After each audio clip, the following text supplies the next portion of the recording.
Monday. Masterbilt cake freezer, 63 degrees. And it's running. No upper unit. They've done nothing yet.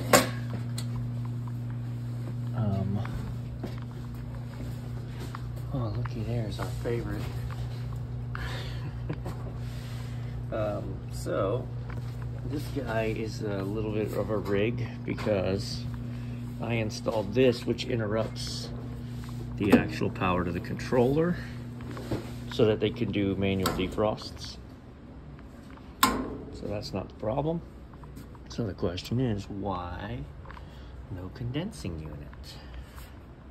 Insulated screwdriver. So here's what had happened was, I was explaining that knowing how something works is the best, place to start. And so neither unit was running, but this was calling, and there's a contactor in here. All I did was pull this cover off, and it fired up. Oh, there you go.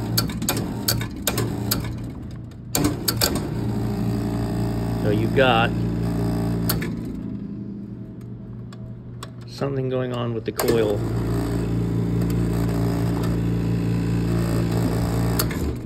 So I'd actually be curious now to see if we have coil voltage and we just don't have a bad contact. All right, so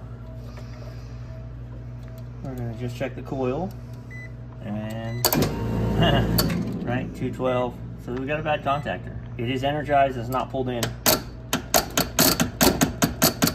All right, so we have thus far gun wire for wire, and of course the coil, the one wire that we can't get around needing a blade pulled out. And this wasn't loose, that wasn't my problem. We saw that our problem was we were generating 212 to the coil and the coil wasn't pulling in, which is crazy because this contactor is not very burnt.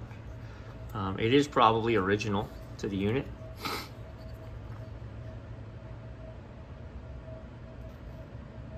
Sorry, I was looking at this. So yeah, we're gonna crimp on a new end, we're gonna wire that on, and then theoretically she's probably gonna fire right up.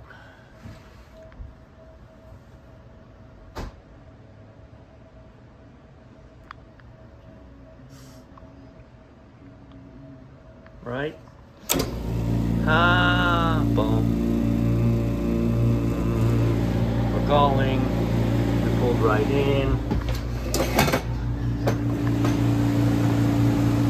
Running, compressor's running, audio's bad contactor, simple as that. Alright, she's rocking, pulling down, and she's gonna go to -20. I mean, it's a blast freezer, but